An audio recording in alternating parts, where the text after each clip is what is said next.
Welcome moments with মঞ্জেরিনের সাথে। এটা আমার ফার্স্ট ভিডিও ইউটিউবে। আম্মু অনেক শখ করে কেক বানানো শিখেছিল, তো কেক বাসায় ফার্স্ট টাইম কেক প্র্যাকটিস চলছিল, চকলেট কেক। তো আম্মু হচ্ছে এটা হচ্ছে চকলেটের মেবি সিরাপ দিচ্ছিল, দেন হচ্ছে এটাকে কি বলে, ক্র্যাম কোডিং না কি জানি একটা বলে, I am not sure. Cream দিচ্ছিল আর কি, হুইপ ক্রিমটা দিচ্ছিল। আসলে কেকের অনেক কেমন জানি কঠিন কঠিন নাম আছে বুঝছেন, বা কঠিন কঠিন কথা আছে, ওগুলো আমি জানি না, কজ এগুলো আম্মুই বানাই, আমি না।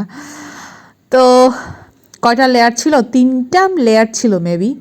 তো প্রত্যেকটা লেয়ার এরকম চকলেট সিরাপ দিতে হয়, এরপর হচ্ছে ক্রিম দিতে হয়, দেন হচ্ছে এগুলোর কেমন কেমন যে করে জানি সোজা করা লাগে, মানে কেমন কেমন ফিনিশিং দেওয়া লাগে, আসলে ফিনিশিং দেওয়া লাগে। এই হচ্ছে চকলেট কেক হয়ে গেল আমাদের চকলেট কেক, আম্মুর বানানো ফার্স্ট কেক। এটাকে কেক খেয়েছি, এটা ফার্স্ট চকলেট কেক শেখার পরে। আজকে এতটুকু, আল্লাহ হাফেজ।